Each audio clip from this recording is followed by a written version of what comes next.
Hello everyone, मैं ममतेज गुप्ता। आज देखेंगे सी टेट का प्रीवियस पेपर जो हुआ था 8 जनवरी 2022 को, और इसका एक पार्ट हमने पहले कंप्लीट कर लिया है। अगर आपने नहीं देखा है तो उसकी लिंक आपको इसी वीडियो के डिस्क्रिप्शन में मिल जाएगी। आप वहां से उस प्लेलिस्ट पर क्लिक करके इसका पहले वाला पार्ट भी देख सकते हैं, और अब तक मैंने जितने भी प्रीवियस पेपर कराए हैं वो सभी देख सकते हैं। और साइड में जितनी भी प्लेलिस्ट लगी हुई है ये सभी मैंने पढ़ाई है। 6 to 8 की एनसीईआरटी बहुत ही डिटेल में पढ़ाई है, क्योंकि सी टेट में एनसीईआरटी से बाहर कुछ नहीं आता है। जो भी आता है सारा के सारा एनसीईआरटी से ही आता है। तो अभी आपके पास 2 से 3 महीने का टाइम है, 3 महीने तो आराम से है ही है। तो आप अच्छे से एनसीईआरटी को कर लेंगे तो आपके 60 में से 50 या 55 के अराउंड मार्क्स आ जाएंगे। तो आई होप कि आपको अच्छा लगे। आप प्लीज़ मेरे चैनल पर विजिट करके इन सभी प्ले लिस्टों को देख सकते हैं। आइए शुरू करते हैं। हमने 40 तक पहले पार्ट में देख लिया था, अब देखेंगे हम 41 से। देखिए, जो लोग पहले से मेरी वीडियो देख रहे हैं उनको आज मेरी आवाज़ काफ़ी डाउन लग रही होगी, क्योंकि वाकई में मेरी तबीयत बहुत ख़राब है 3-4 दिन से। तो इसके फर्स्ट पार्ट में भी मेरी आवाज़ डाउन थी, आज भी डाउन है, और पता नहीं 2-3 दिन और लगेंगे आवाज़ ठीक होने में। गला काफ़ी ख़राब है, हेडेक भी हो रहा है और फीवर भी हो रहा है। तो 3-4 दिन हो गए हैं और लगता है कि 3-4 दिन और लग जाएंगे आवाज़ को अच्छे से आने में। तो प्लीज़ एडजस्ट कर लेना, 2-3 वीडियो में ही आपको ऐसी आवाज़ लगेगी, वरना तो बाद में फिर आपको फुल एनर्जी वाली आवाज़ मिलेगी। क्योंकि 2-3 दिन से ज़्यादा नहीं लगेंगे मुझे ठीक होने में, इतने ही लगेंगे। आइए शुरू करते हैं। क्वेश्चन नंबर 51, निम्नलिखित कथनों में से कौन सा औपनिवेशिक काल में जाति सुधारों के संदर्भ में सही है? यानी कि औपनिवेशिक काल में जाति सुधारों के संदर्भ में, यानी कि जातियों की जो परंपरा चली आ रही थी पहले से, उनके सुधार में क्या क्या काम हुए, उसके लिए कौन सा कथन सही है? ऑप्शन है 1, प्रार्थना समाज की स्थापना 1867 ईस्वी में बंगाल में हुई। देखो, प्रार्थना समाज की स्थापना 1867 में तो हुई थी, लेकिन बंगाल में नहीं हुई थी। कहाँ हुई थी? मुंबई में हुई थी। दूसरा है, हेनरी डेरोजियो ब्रह्म समाज के एक मुख्य अग्रणी थे। देखो, जो हेनरी थे वो ब्रह्म समाज के नहीं थे, वो यंग बंगाल के थे। ठीक है ना, यंग बंगाल के थे वो। नेक्स्ट है तीसरा ऑप्शन, सिंह सभाओं ने सिंह धर्म को जातीय भेदभाव से मुक्त कराने का प्रयास किया। बिल्कुल सही है, और ये कथन बिल्कुल ही सही है। और नेक्स्ट भी पढ़ लेते हैं कि क्या है इसमें। पेरियार ने वैदिक शास्त्रों से उदाहरण करते हुए जाति विभाजन के विरुद्ध दलील दी या पक्ष रखा। देखिए, जो वैदिक शास्त्र था, जो पेरियार थे, वो इसके बिल्कुल खिलाफ थे। उनको ऐसा लगता था जो जातियों में भेदभाव जैसी चीजें चल रही हैं, वो किस वजह से चल रही हैं? वो जो महाभारत की वजह से चल रही हैं, रामायण की वजह से चल रही हैं, या वैदिक समय के जो भी ग्रंथ लिखे गए हैं उनकी वजह से चल रही हैं। ठीक है, वो ऐसा मानते थे, जबकि ऐसा नहीं है। देखिए, अगर आप मैं एक उदाहरण आपको देना चाहती हूँ कि अगर आप देखेंगे कि भगवान राम, जिसने सबरी के झूठे बेर खाए थे, आपने सुना होगा। चलो, झूठे भी ना खाए हों तो कम से कम उनकी कुटिया में बैठ के ही खाए थे। ठीक है। एक दूसरा उदाहरण मैं दूं, भगवान राम के जो प्रिय मित्र थे केवट, है ना, वो भी एक वैसे निम्न जाति से थे, तो उन्होंने बहुत स्नेह रखा उनके साथ। और भी उनके मतलब कई सारे उदाहरण हैं। वहीं आप भगवान कृष्ण के भी देखिए, तो भगवान कृष्ण के जो फ्रेंड थे वो कौन थे? वो सारे ग्वाले थे, यानी कि जो गाय वगैरह चराते हैं। ठीक है, तो वो भी कैसे थे? वो भी निम्न जाति के थे, है ना। और आप कोई भी भगवान, आप भगवान बुद्ध के बारे में देखें या किसी भी भगवान के बारे में देखें, जो एक अच्छे लेवल का चरित्र आप किसी का भी देखेंगे, महाभारत हो या रामायण हो, कोई भी हो, उसमें आप नहीं पाएंगे कि वो लोग छुआछूत करते थे। ठीक है, ये छुआछूत समाज ने अपने आप ही बनाई है, और समाज ही इसको खत्म करेगा, तभी ये खत्म होगी। इसके लिए किसी भी धर्म की कोई भी किताब जिम्मेदार नहीं है। ठीक है, क्योंकि ये सभी धर्म की जो किताबें हैं ये सभी इंसानों ने लिखी है ना। और भगवान ने अपनी तरफ से कोई छुआछूत नहीं रखा है। कोई भी आप ग्रंथ उठा के देख लिए, उसमें कहीं भी ये नहीं होगा कि भगवान ने इस जाति की महिला को या पुरुष को अपने चरण स्पर्श नहीं करने दिए, उनके हाथ से कुछ खाना नहीं खाया, पानी नहीं पिया। ऐसा नहीं कहीं भी आपको मिलेगा। ठीक है, तो ये एक जहर घोला जा रहा है लोगों के दिमाग में कि ग्रंथों की वजह से ये सब हो रहा है। ग्रंथों की वजह से नहीं हो रहा है, ये समाज की अपनी उपज है। ठीक है, जो समाज ही धीरे धीरे उसको खत्म करेगा। ठीक है, जिसके साथ शोषण हो रहा है वो अपनी आवाज उठाइए और आपको जरूर न्याय मिलेगा। ठीक है, नेक्स्ट देखते हैं क्वेश्चन नंबर 42, ब्रिटिश प्रशासन में रोजगार के संदर्भ में ए और आर कथनों को पढ़िए और सही विकल्प का चयन कीजिए। अभी कथन है ए, भारतीय राष्ट्रीय आंदोलन के मध्यवर्गीय चाहते थे कि सिविल सेवा की परीक्षा या सिविल सेवा यानी कि आईएएस की परीक्षा, ठीक है, आईएएस की परीक्षा भारत और लंदन दोनों में आयोजित की जाए। ठीक है, देखो लंदन में आयोजित हो या ना हो उससे तो बहुत ज्यादा फर्क नहीं पड़ता, लेकिन भारत में होनी चाहिए थी। क्यों? क्योंकि जो आईएएस की जो परीक्षा होती थी, है ना, सिविल सेवा की जो परीक्षा होती थी, वो कहाँ होती थी? इंग्लैंड में होती थी। अब बहुत से लोग ऐसे हैं जिनके पास उतने पैसे ही नहीं है कि वो इंग्लैंड में जाएं, वहां पे एग्जाम दें और फिर वापस आए। ठीक है, क्योंकि खर्चा बहुत होता है ना इंग्लैंड में जाने का आने का, जैसे अब खर्चा है, पहले भी ऐसे ही रहा होगा।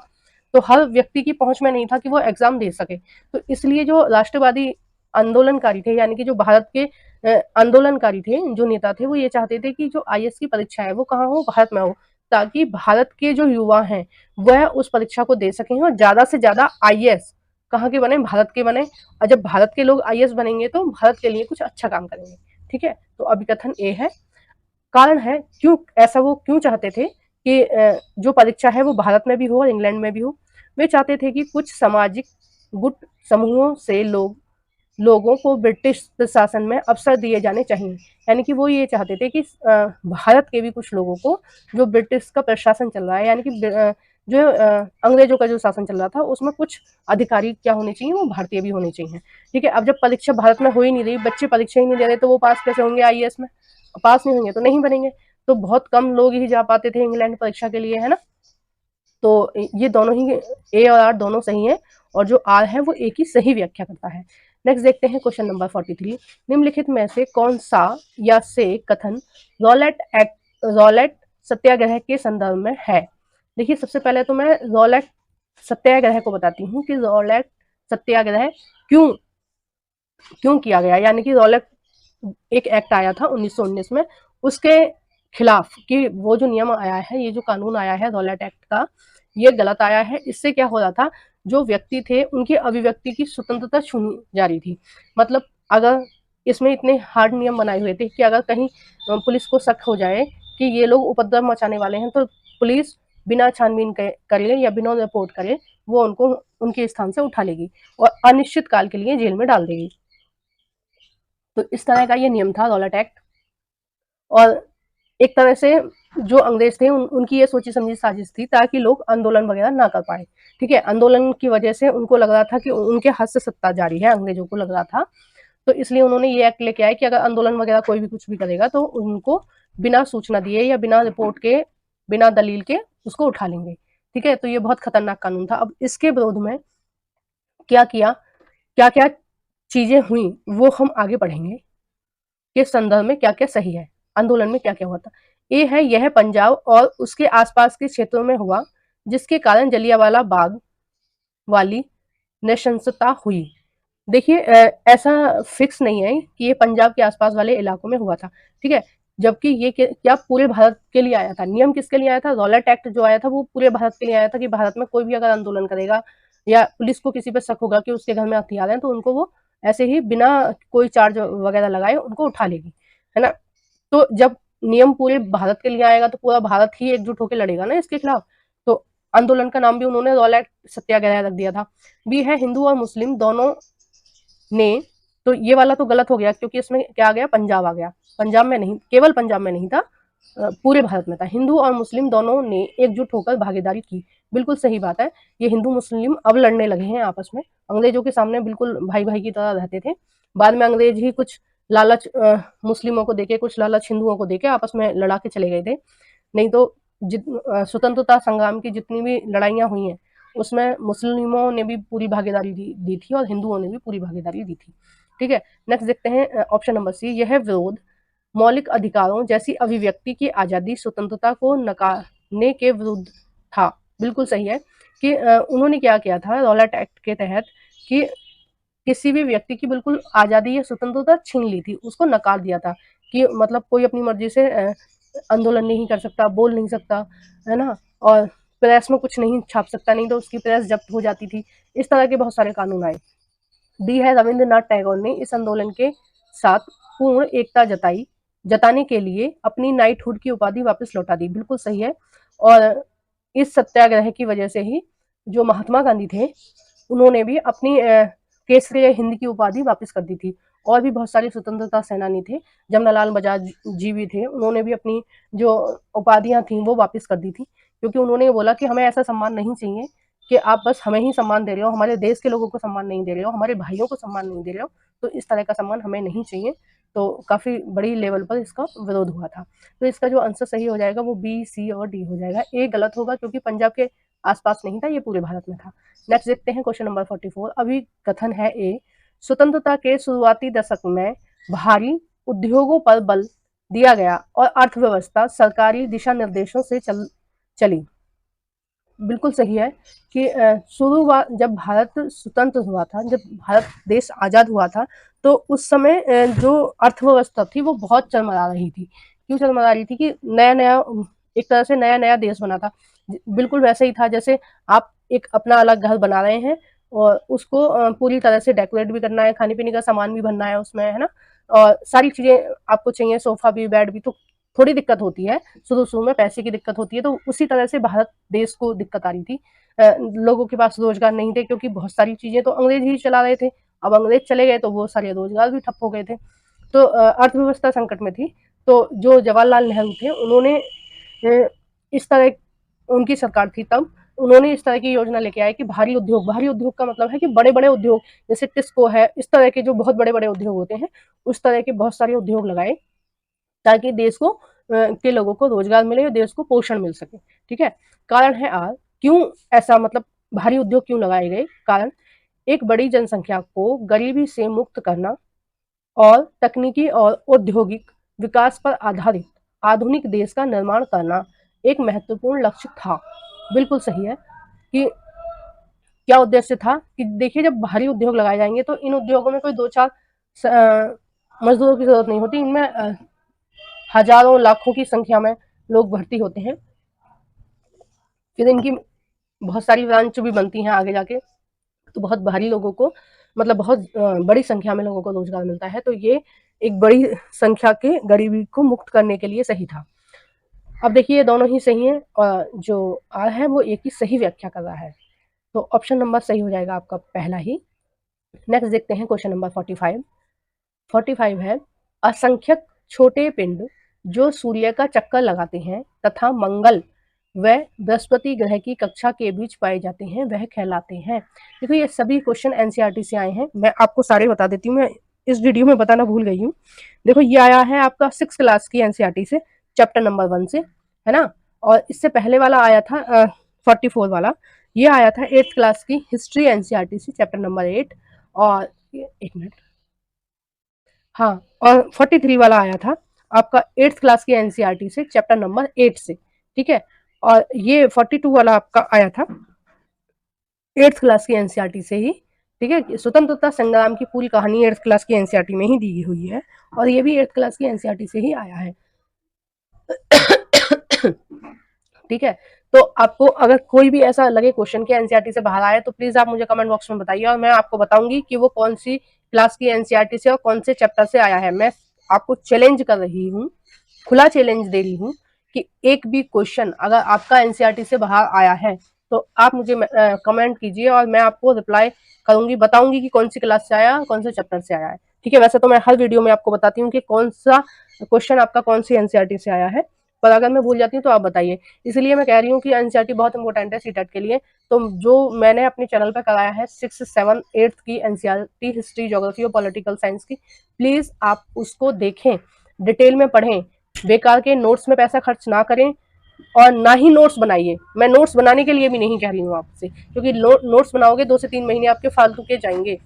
सबसे अच्छा है आप वीडियो देखो और अंडरलाइन करते रहो बुक में, उससे आपका हो जाएगा। ठीक है। और ये जो बुक है वो आपके हमेशा काम आएगी, चाहे आप टीजीटी का एग्जाम देंगे, पीजीटी का एग्जाम देंगे, आगे भी आपको एनवीएस का एग्जाम देना है, केवीएस का एग्जाम देना है, जहां भी गवर्नमेंट जॉब के लिए एग्जाम देंगे, ये एनसीईआरटी हर जगह काम आएगी।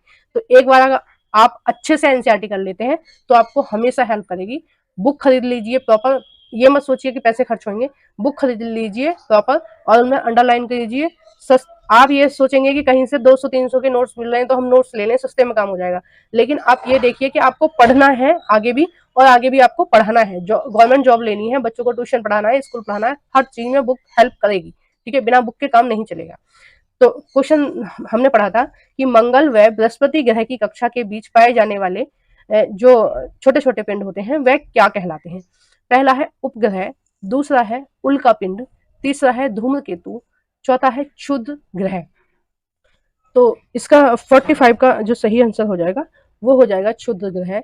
और ये जो क्षुद्र ग्रह होते हैं ये केवल और केवल मंगल और बृहस्पति के बीच वाली जो कक्षा होती है उसमें पाए जाते हैं। और ये आपका 6 क्लास की एनसीईआरटी से आया है, चैप्टर नंबर 1 से, ठीक है। और मैंने जितना भी आपको बताया, आपको कहीं भी ऐसा लगता है ना तो आप चेक कर लीजिए, एनसीईआरटी की बुक खोल के देख लीजिए, कहीं भी आपको बाहर नहीं मिलेगा कुछ भी, ठीक है। मैं चैलेंज कर रही हूँ आपको। क्वेश्चन नंबर 46, कौन से देशांतर को भारत के लिए मानक यामयोत्तर माना जाता है। यानी कि जो भारत के लिए जो देशांतर समय का निर्धारण करता है वो कौन से देशांतर पर माना जाता है, ठीक है, कौन सा देशांतर है ना। अब देखिए पहले हम इसके बारे में थोड़ा सा देख लेते हैं। ये भी आपका 6 क्लास की एनसीईआरटी से ही आया है। देखो ये आपका दे रखा है, देखो इसमें नहीं दे रखा है, मैं लाइन खींच के बताती हूँ,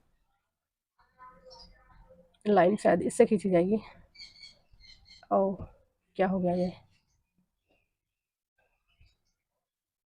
इससे खींची जाएगी, हाँ इसी से खींची जा रही है।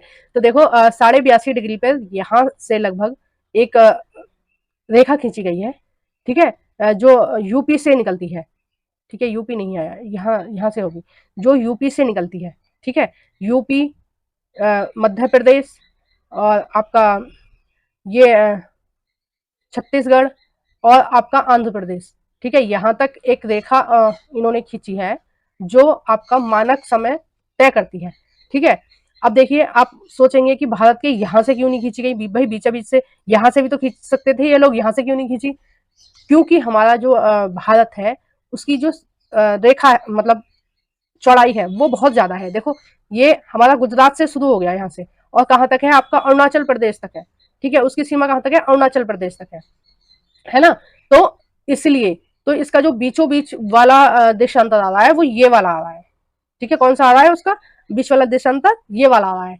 इसलिए 82.5 डिग्री पर एक रेखा खींची गई है और उसको हम बोलते हैं जो भारत की मानक समय रेखा उसको हम बोलते हैं, ठीक है।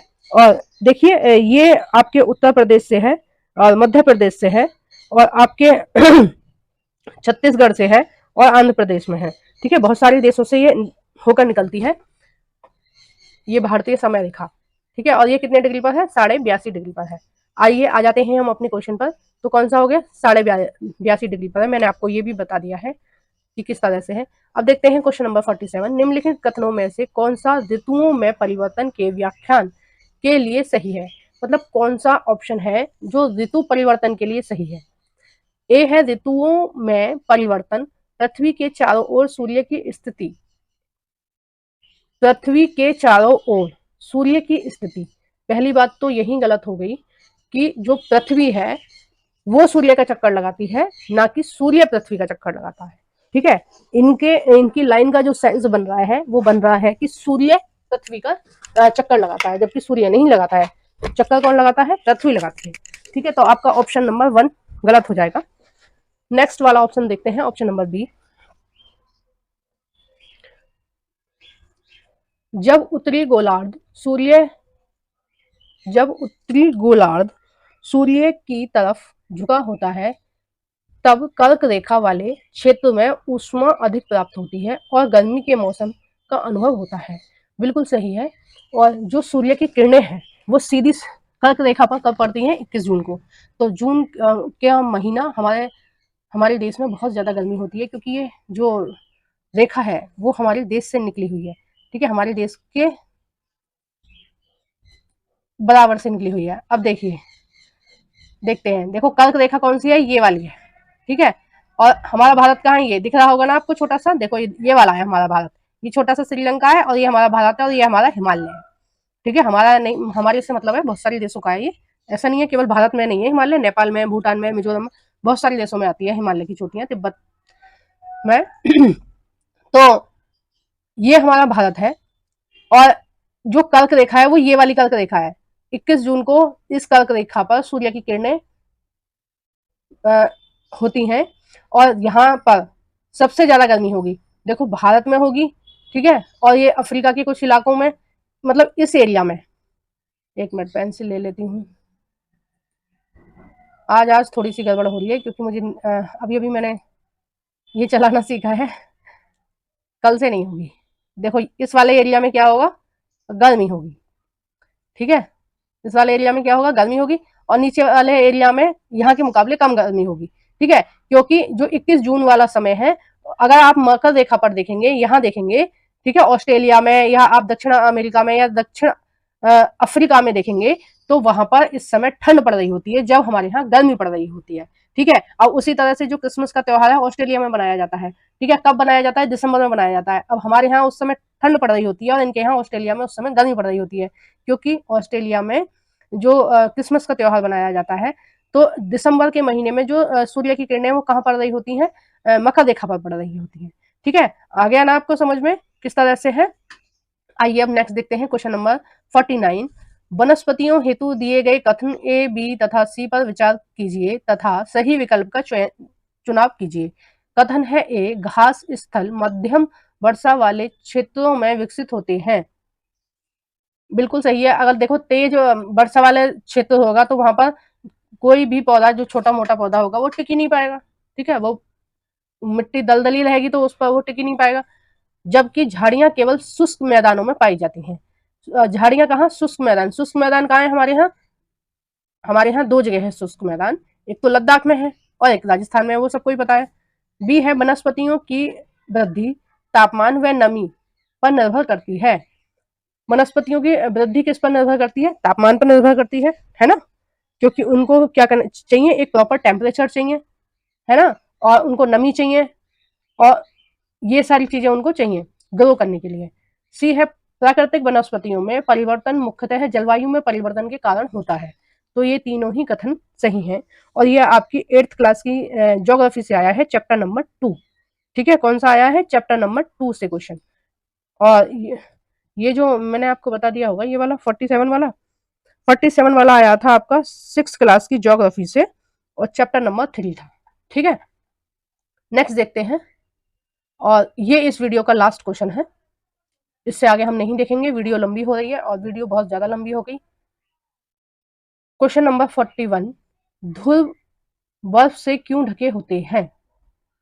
अब देखिए ध्रुव बर्फ से क्यों ढके होते हैं। ऑप्शन है 1, आपतान की मात्रा भूमध्य रेखा से ध्रुवों की ओर बढ़ती है।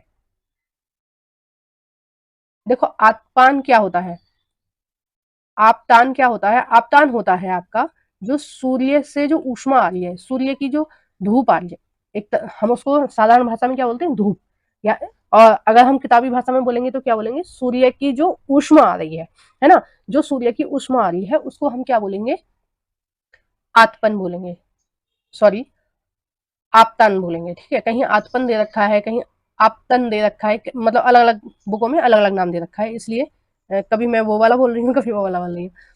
आपतन की मात्रा भूमध्य रेखा से ध्रुवों की ओर बढ़ती है। बी दूसरा है, आपतन की मात्रा भूमध्य रेखा से ध्रुवों की ओर घटती है। तो देखिए इसका जो सही आंसर होगा वो यही होगा कि आपतान की जो मात्रा है वो भूमध्य रेखा से ध्रुवों की ओर घटती है, ठीक है। और बाकी के ये सारे ऑप्शन गलत हैं। एक बार हम दोबारा मैप पर चलेंगे, आपको और अच्छे से समझ में आएगा। जब मैं पढ़ाती नहीं थी ना, तो मुझे टेक्नोलॉजी का बिल्कुल भी ज्ञान नहीं था, ये थोड़ा थोड़ा ना मैंने अभी सीखा है, तो इसलिए मुझे बहुत सारी चीजें नहीं आती हैं, थोड़ा थोड़ा मुझे टाइम लगेगा। चलो ऐसे ही मैं बता देती हूँ, लाइन नहीं खिंच पाएगी शायद, देखें दोबारा कोशिश करके, आ गया। देखिए ये जो भूमध्य रेखा है या इक्वेटर है, 0 डिग्री अक्षांश से ये वाला है, ठीक है। तो ये वाली जो रेखा है इस पर सूर्य की किरणें बिल्कुल सीधी पड़ती हैं साल में 2 बार, एक तो पड़ती है मार्च में और एक पड़ती है सितंबर में, ठीक है, 22-23 सितंबर में सीधी पड़ती हैं, और आपका 21 मार्च को सीधी पड़ती है ना। इसको भूमध्य रेखा बोलते हैं, इक्वेटर भी बोलते हैं। ये 6 क्लास की एनसीईआरटी का ही क्वेश्चन है।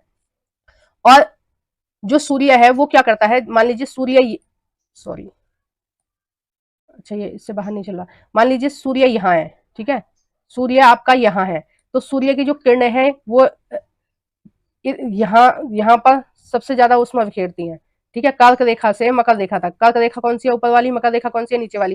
कर्क रेखा से मकर रेखा तक सीधी अपनी किरणें फैलाता है सूर्य। तो सब सूर्य कैसे चलता है, मान लीजिए सूर्य यहाँ से स्टार्ट हो रहा है, तो पहले वो मकर रेखा पर आएगा, फिर भूमध्य रेखा पर आएगा, उसके बाद कर्क रेखा पर जाएगा, इस तरह से चलता है। तो जो पृथ्वी है हमारी 66.5 डिग्री अपने अक्ष पर झुकी हुई है, तो सूर्य की जो सीधी किरणें हैं कभी भी यहाँ नहीं पड़ पाती हैं, ध्रुवों पर नहीं पड़ पाती हैं, ना तो उत्तरी ध्रुव पर पड़ पाती हैं और ना ही दक्षिणी ध्रुव पर पड़ पाती हैं, ठीक है, तो दोनों पर ही नहीं पड़ पाती है। जब सूर्य की किरणें पड़ेंगे ही नहीं वहां पर ध्रुवों पर, ठीक है, यानी कि साउथ पोल और नॉर्थ पोल पर नहीं पड़ पाती हैं, इसलिए ध्रुवों पर क्या होता है, बर्फ जमी रहती है। तो ऊष्मा कैसे चलती है, भूमध्य रेखा से ध्रुवों की तरफ चलती है, यानी कि जो सूर्य का प्रकाश है वो कैसा फैलता है, भूमध्य रेखा से ध्रुवों की तरफ फैलता है, ना कि ध्रुवों से भूमध्य रेखा की तरफ चलता है, क्योंकि सूर्य की सीधी किरणें कहाँ पड़ती हैं, भूमध्य रेखा पर, ठीक है। और भूमध्य रेखा से इधर की तरफ जाती हैं, कर्क रेखा तक, मकर रेखा तक, ठीक है, और यहाँ पर कम ही पहुंच पाती हैं। इसलिए जो यूरोप है उसमें ज्यादातर जो देश हैं उसमें वो सारे बर्फ से ढके रहते हैं पूरी साल, और बहुत कम ही वहां पर आपको धूप वगैरह या गर्मी देखने को मिलती है, ठीक है।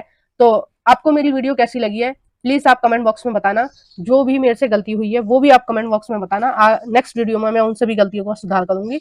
और अगर आप मेरे चैनल पर नए हो तो प्लीज मेरे चैनल को सब्सक्राइब कर देना, और जो भी फ्रेंड आपकी सीटेट की तैयारी कर रहे हैं प्लीज इस वीडियो को अपने फ्रेंड के साथ शेयर कर देना। Thank you for watching everyone. और लाइक करना बिल्कुल नहीं भूलना है, लाइक करके ही जाना है वीडियो को।